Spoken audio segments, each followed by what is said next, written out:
first thing I'd like to do is just, if you give me your first and last name, just so I can get it on tape. Okay. Now, Yes, please. John Fujinari. Great thing. Now, you're another unique one, a transplant. Unique. Yeah, I was born and raised in Palo Alto, California. And your dad was Issei? Yeah, he was Issei, and so was my mother. And they grew up together, living close together in Japan, so they knew each other before they came to the United States and got married. So they got married here? Yeah, in San Francisco. Oh, really? Yeah. Huh. How come they came to the States, or why did that area? Well, I really don't know what motivated them to come to the United States, but I guess it was for a better life. And what did your dad do? He was a farmer all his life. Well, that's amazing to think of Palo Alto nowadays. Palo Alto, we had a rural community there too. And I was born and raised in Palo Alto. And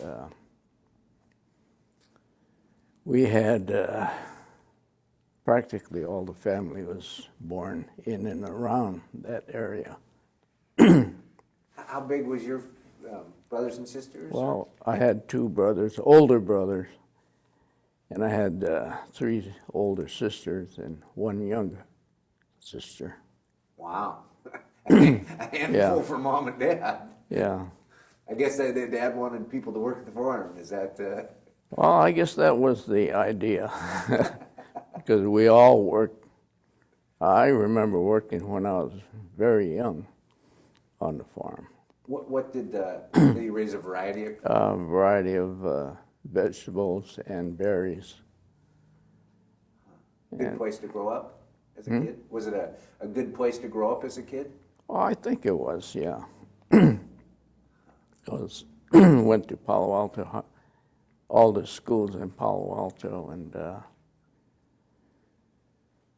I think, well, we were always poor, but you know, we're farmers, so in those days, farmers barely made a living. Plus, a lot of people still just coming out of the Depression, and Yeah. so a lot of people were struggling. Yeah. But I assume, just like it is today in California, there were extremes. Yeah. Well, basically, Palo Alto was a rich man's town, and we're, of course, the poorest in town. Was there a pretty good Japanese American population down there, or? In Palo Alto, there was only a few Japanese families living there. And then next town south was Mountain View, and they had an awful lot of Japanese families living there because they're all farmers. And that was a real farming community there. Was that ever an issue growing up for you in schools? Were you looked upon differently, or did you just kids were kids? I lived all of my life where there was always prejudice, but in school, there wasn't that much prejudice that I saw. I got along good with all the students. When World War II came along, they were all for me. The teachers were for me. And when I had to evacuate, all my friends used to send me letters, including some of the teachers. Really? And so they really were supportive. And one thing was that most of my friends, and even some of the people that I didn't even really know came to me, and they wanted to know why I was being told to evacuate, because it was, against the Constitution of the United States. And they were really for me all the way. But I encountered lots of prejudice outside of school. Do you remember where you were when you heard about Pearl Harbor? Where was I at Pearl Harbor? When it happened? December 7, 1941. The whole family, well, most of the family were out working elsewhere. But me, my father, my mother, and a sister, we were farming, so at 5 o'clock in the morning, we were up in the morning, out working in the fields all day long. And about sunset, my mother came back to cook dinner, and my father helped me grate all the vegetables and everything. And I was waiting for the truck driver to come in and pick up the produce for the Monday morning market in San Francisco. And he got off the truck and says, "Hey, John," he says, "what do you think about the war?" And I said, "What war?" And he says, "You didn't know?" He says, "You've been working all day and you didn't know there was a war going on?" I said, "No." I said, "Well, what war are you talking about?" He said, "Pearl Harbor was bombed." So he said, "You better go in." He said, "I'll do all the loading, so you go in and tell your family." And turn the radio on and listen to what's going on. So I said, "Where's Pearl Harbor?" He said, "That's in Hawaii." I said, "God, that was really something." But when I went inside and started listening to the radio, then all the impact came. All of us were afraid that something really bad was going to happen to the family because of the prejudice that we experienced all our lives. You were a little older than a lot of people. You were, what, 18? Yeah, I was senior in high school. Senior in high school. Wow. So you were old enough to really have enough knowledge of the world. Oh, yeah, I was really devastated, and I knew something bad was going to happen. Not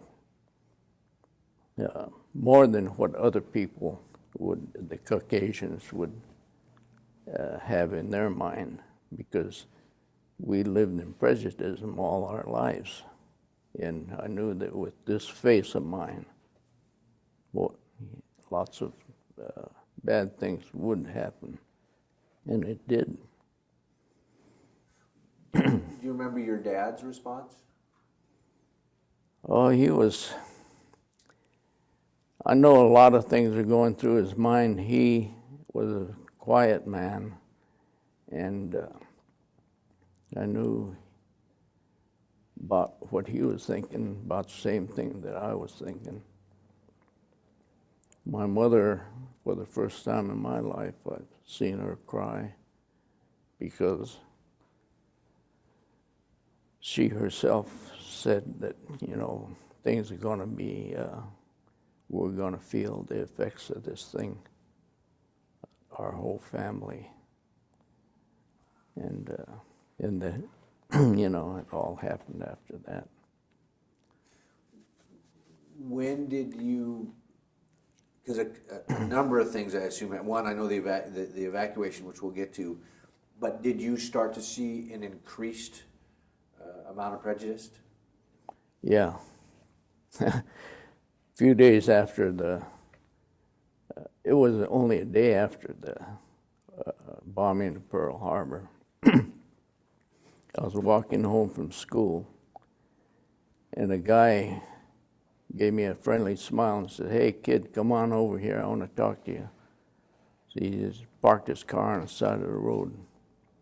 So I walked across the road, and I said, "What do you need?" And he says, "Come closer to me." So I stepped in closer, and he leaned out and spit on my feet. And he said, "Now all you Japs get the hell out of this country and don't come back." And he put his car in gear and sped off, and I picked up a rock and I threw it at him. And I hit the car, but he didn't stop. And was he an older, like a... Oh, yeah, he was about 35 or 40 years old. And things like that happened all along. See, we didn't go to camp. We evacuated on our own. And we had my mother's uncle was in Colorado, and when we found out where he was, we decided to evacuate on our own.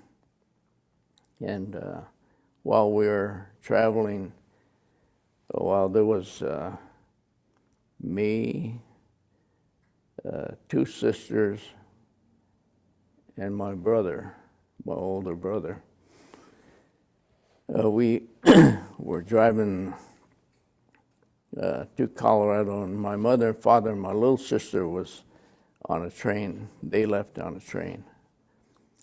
And all the way through from California to Colorado,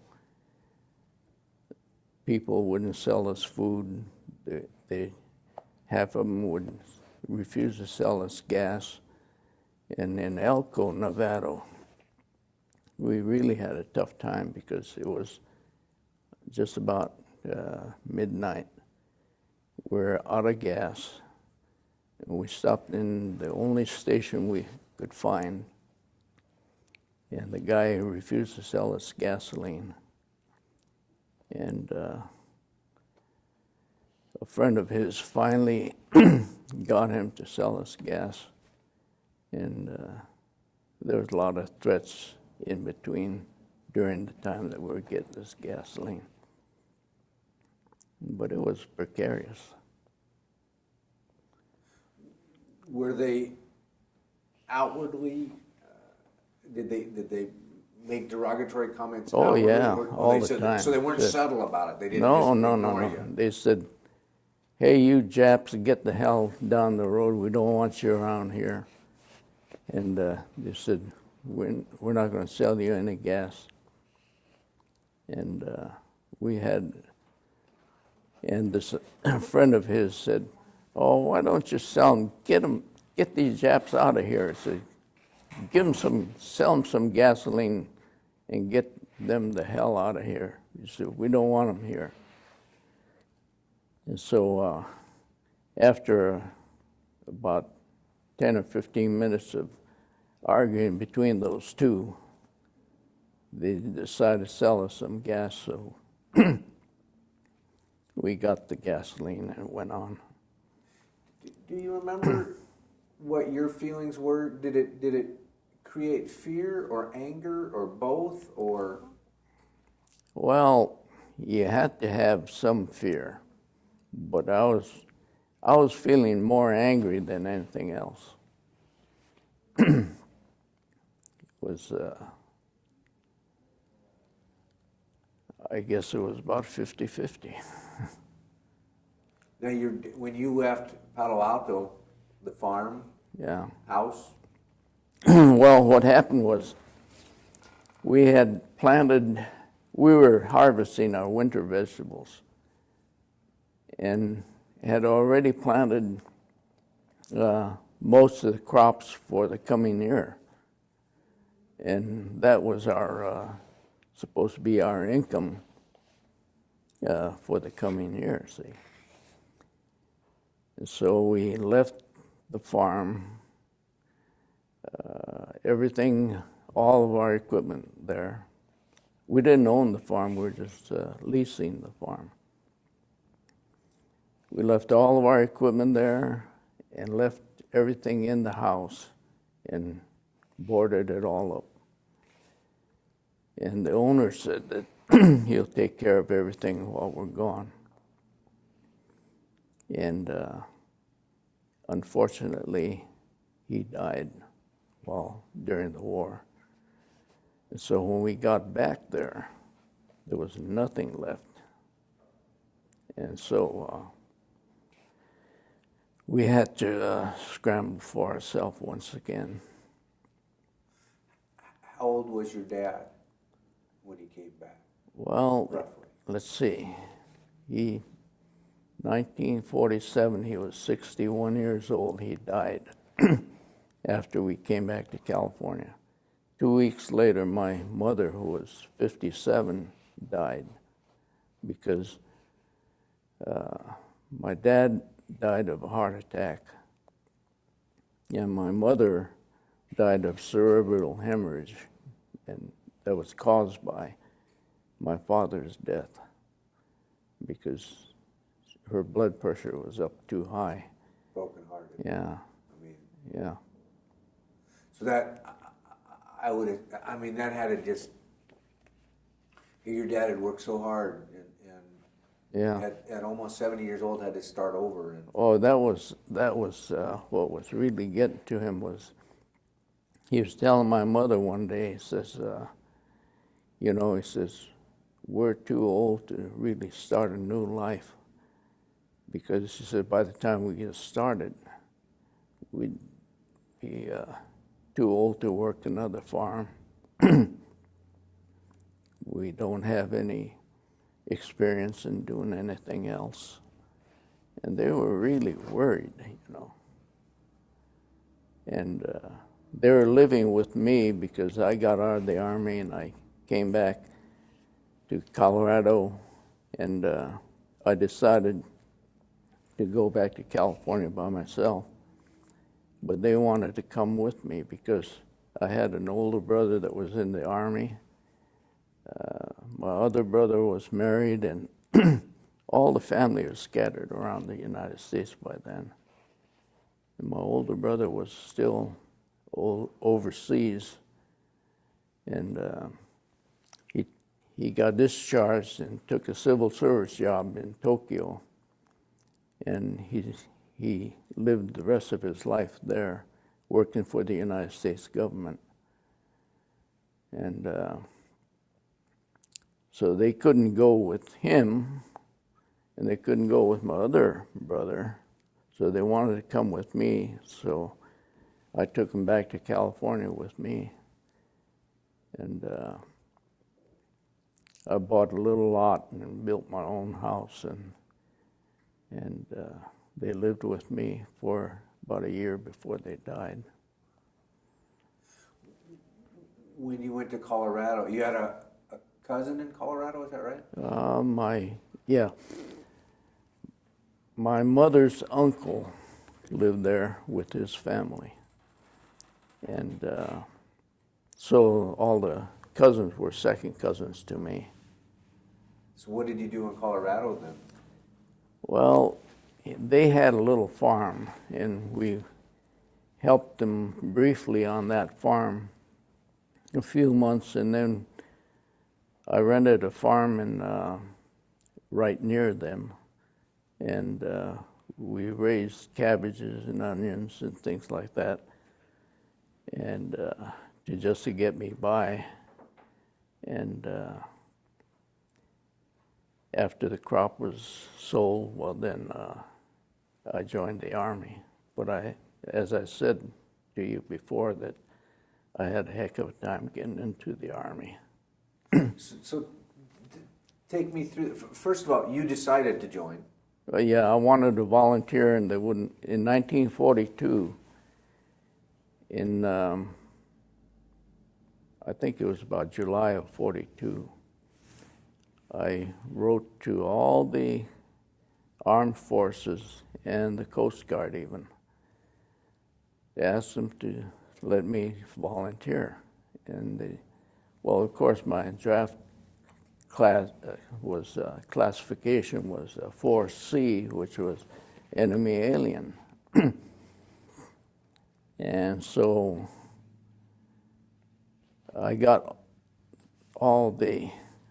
I got 3 replies, one from the Marine Corps, one from the Navy, one from the, it was really from the Selective Service. And they had talked to the U.S. Army about me joining.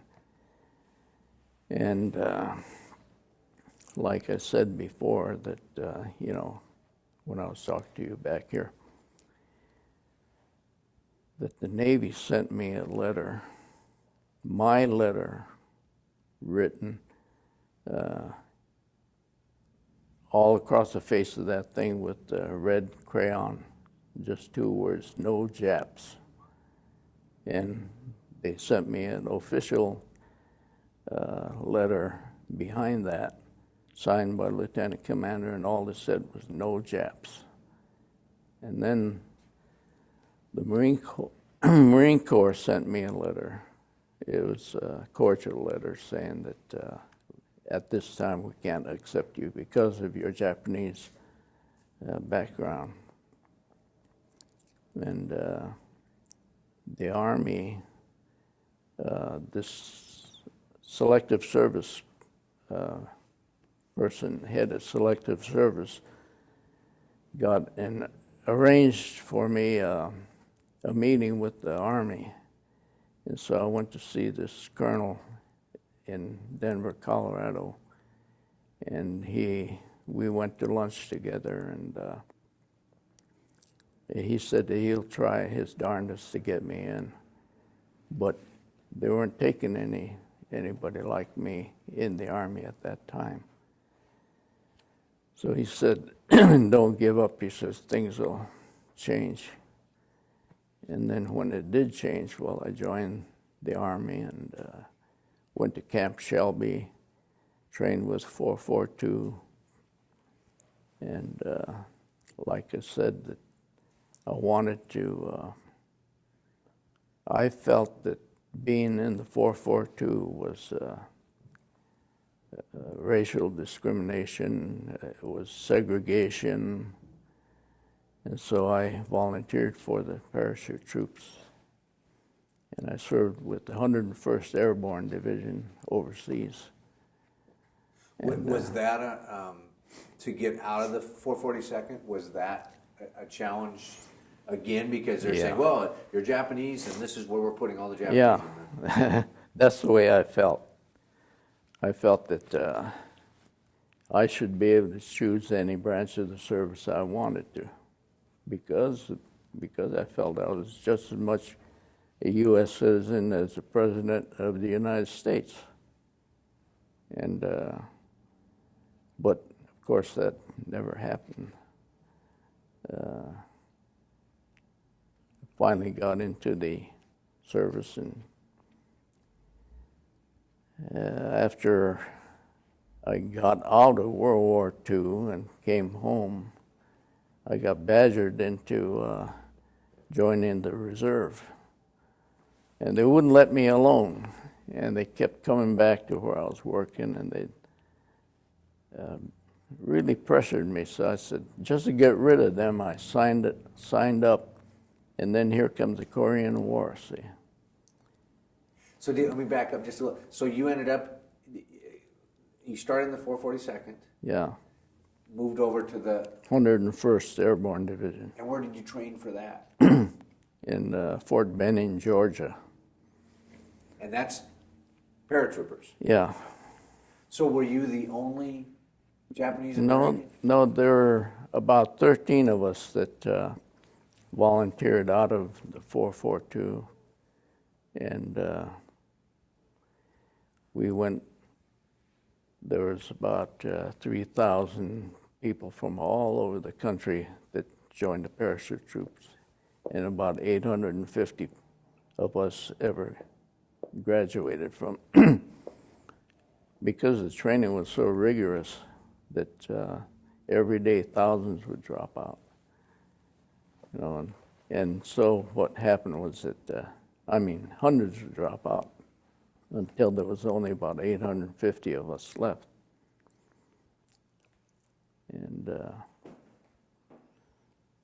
so we went overseas together, and everybody I trained with, the only person that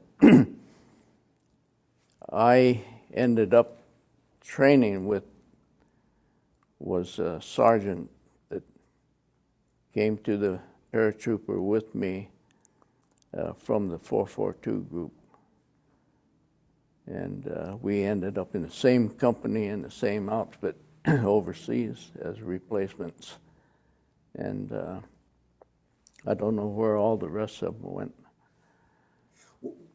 Was that still tough there? I mean, did you face discrimination there, or No. so by that time you had fought hard enough that you were another soldier? Yeah. Do you remember? So you ended up where in Europe? You ended up in Europe, correct?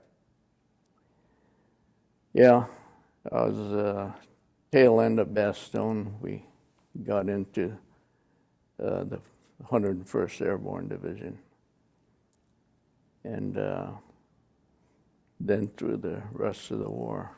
Do you remember your first combat jump? I didn't make a combat jump. Or you didn't have to? Oh, They good. took me they took us replacements, and we jumped off the end of the truck. All that training gone to Yeah. waste. So And then when the war ended, just before the war ended, I think it was when I got transferred to the 82nd Airborne Division, and we went into Berlin as occupational troops in Berlin. And I got my discharge, so I went home. And then, as I said, I got taken back in the Korean War for a while, but I didn't go overseas. I spent my time in Fort Lewis, where I met my wife, Rosie. How'd you meet Rosie? Well, a friend of mine in Fort Lewis asked me if I wanted to go to a New Year's Eve party, because he said his girlfriend is giving a New Year's Eve party, and she asked him to bring a couple of guys from the camp.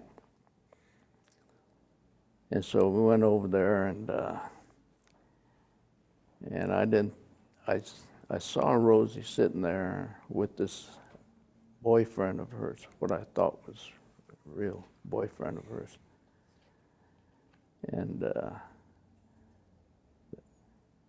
well, that's a long story, but after I went back to camp the next day,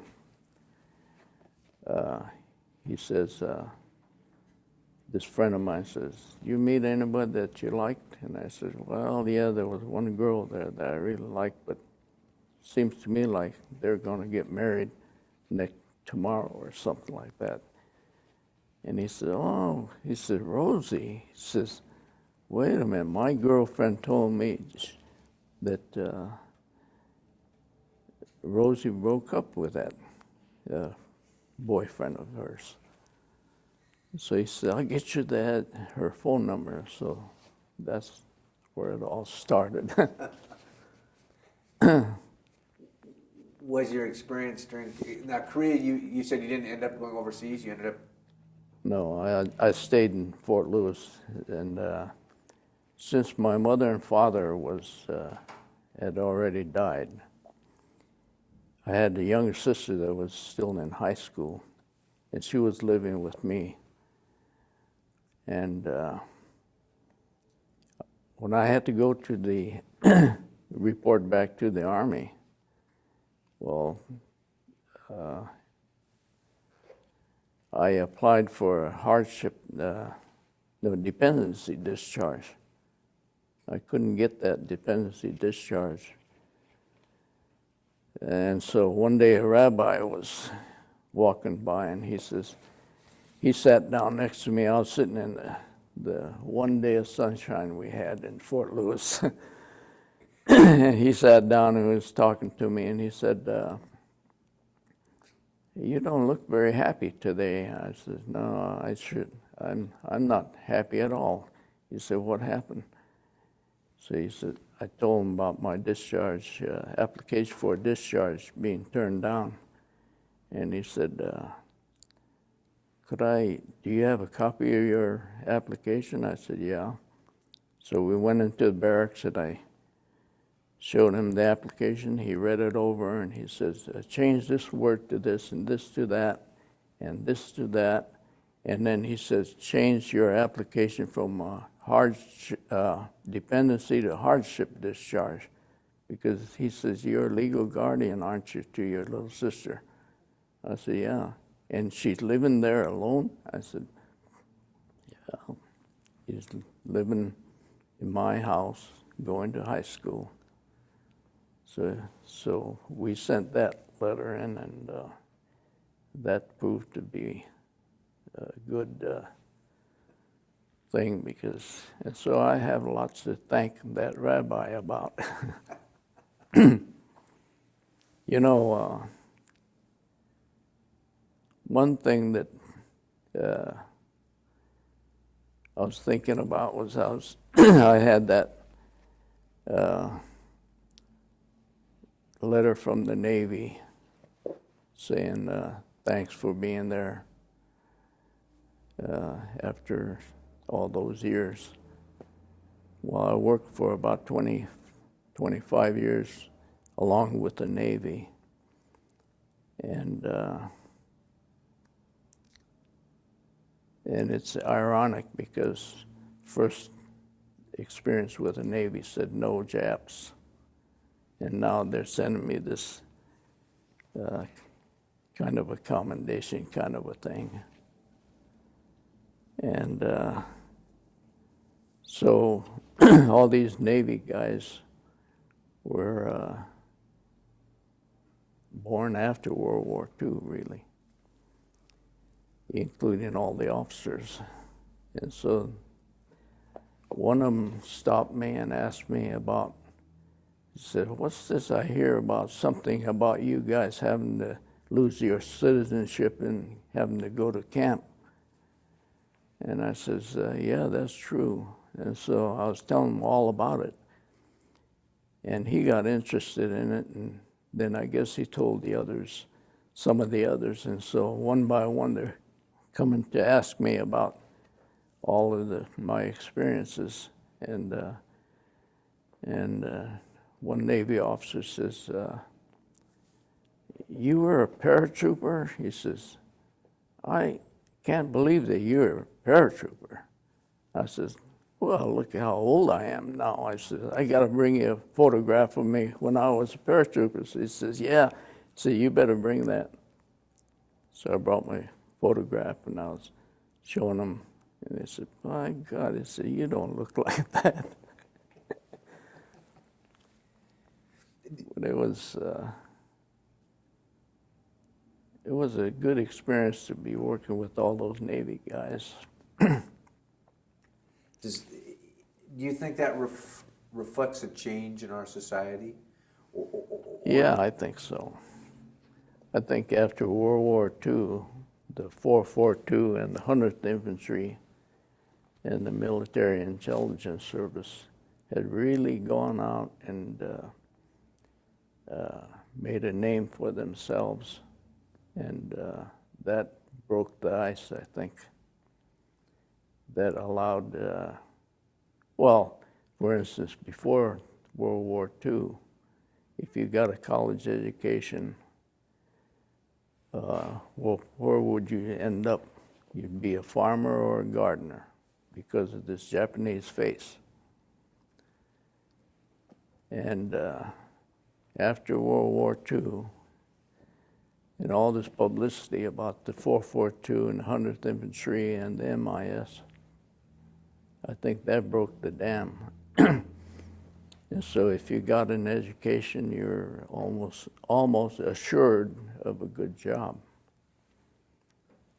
And after I got my engineering degree, I went to apply at the Hewlett-Packard, and I still felt discrimination because I walked into that office and I said, I want an application for an engineering job. And that young girl stood up on her desk and practically yelled at me saying that we don't hire Japs, so forget it. So I said, I had a few words to say to her about that, and then I left and and I was working for an outfit called Varian Associates that was in San Mateo, California for a while. And then I heard that Boeing was hiring.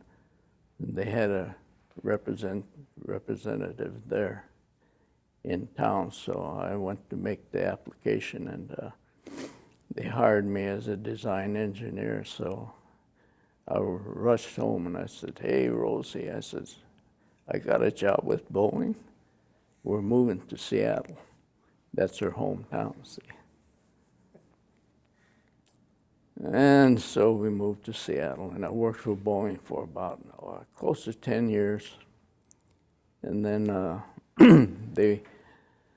our group at Boeing was transferred to Huntsville for that moonshot. And the whole group went there, and I was at tail end. I was supposed to leave about 2 weeks after the rest of them left. And a neighbor of mine said, "Hey, Lockheed is hiring on the Hood Canal." And I said, "They are?" He said, "Yeah." He says, "You don't want to go to Huntsville." He said, "Go talk to Lockheed." So I said, "Thanks." So I ran over there and I made an application, and that was on a Wednesday.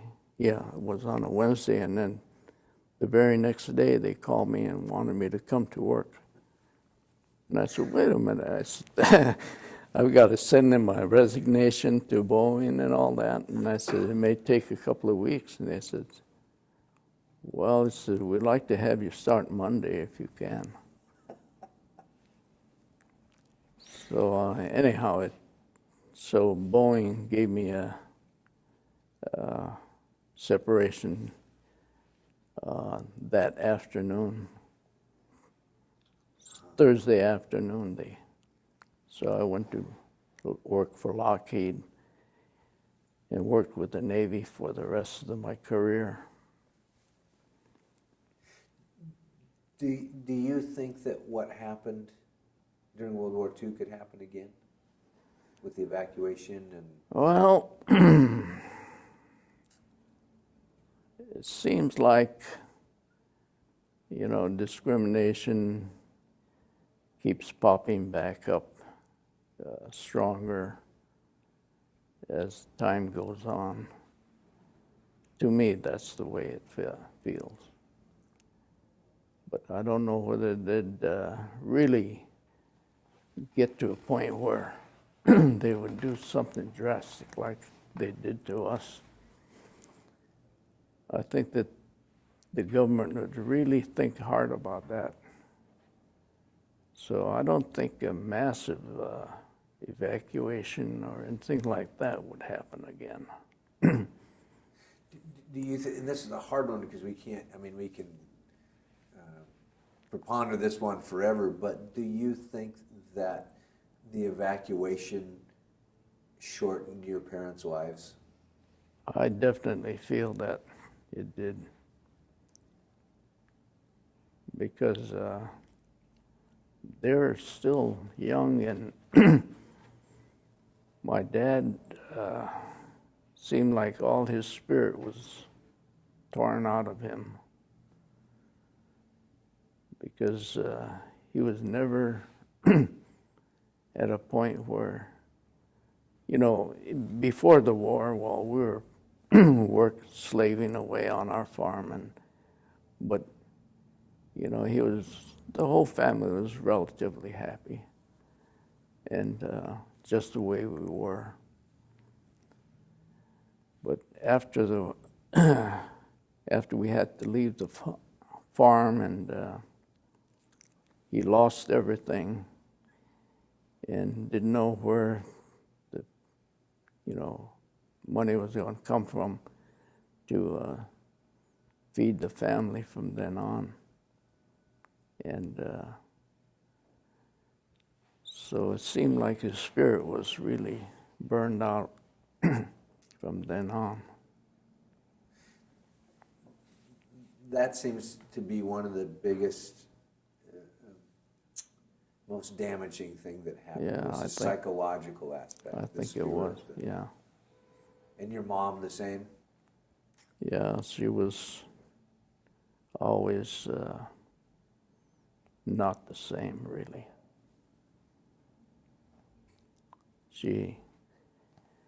I heard him talking one day, saying that, telling my dad, she says, we can't stay with John for the rest of our lives. We've got to do something. But she says, what could we do, And they didn't have enough money to buy farm equipment to start another farm. They didn't know. My father was just working part-time, the only job that he could find. And I know my mother worried about me an awful lot, saying that, we're ruining his life, staying with him. And so later on, I got her aside. I assured her that she wasn't ruining anybody's life. But I know that really mentally they were, torn up. They didn't know where to turn next. That's a lot of people have talked about, here was the male of the family, the breadwinner of the family, and the family unit as a whole, and then the ones that had to go to camp, that family unit was broken apart. They ate in a mess hall. You didn't eat it as a family. Sometimes you ate it different times. So it was devastating. Yeah. Do you think that now you have 2 children? Am I right? Yeah. Do they know about your experiences? Have they asked? Not really. They haven't talked to me much about my past. Every time I'd say, hey, you guys have it easy. When I was your age, I had to slave out on the farm and this and that. And they said, yeah, we know all about that. They really didn't, but they didn't want to hear about my growing up, laboring on the farm and all that. What about the evacuation when you left for Colorado? I mean, do they understand what you and their grandparents gave up to? Yeah, I'm pretty sure that they knew. But I don't know. They hadn't really talked to me much about what happened during those days. But my young granddaughter keeps asking me. And so I wrote my life's memories. It's not an autobiography because I jump around too much to make it kind of an autobiography. But she keeps asking me about the olden days and my Army days and things like that. So I wrote this whole life history up to last August. That's where I stopped. And I made a reprint of the World War II days, and I thought that I'd just give you that portion so you could read it over and see That'd be great. what you... Does she? So are her questions real broad, just about you growing up, and or does she come in with some challenging? It was yeah, like I hadn't given her a copy of my thing yet, and just the other day she asked me what challenges in life that I had overcome.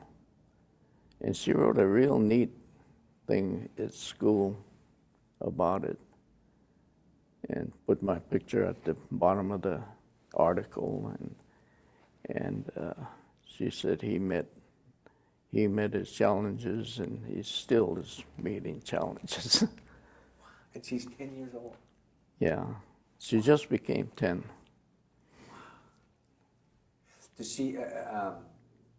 Both her parents Japanese American descent? Yeah. Or?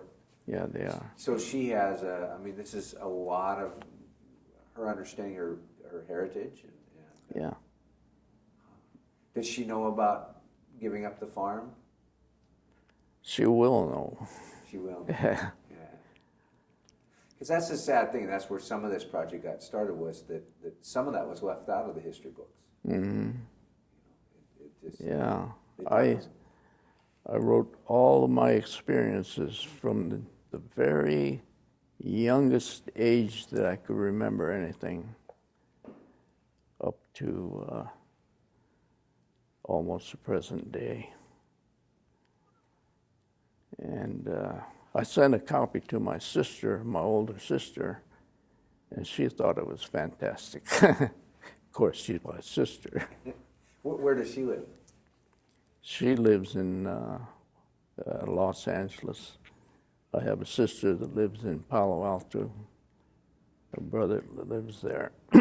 My oldest brother died while he was with civil service serving in Japan. And I have another sister that had passed away.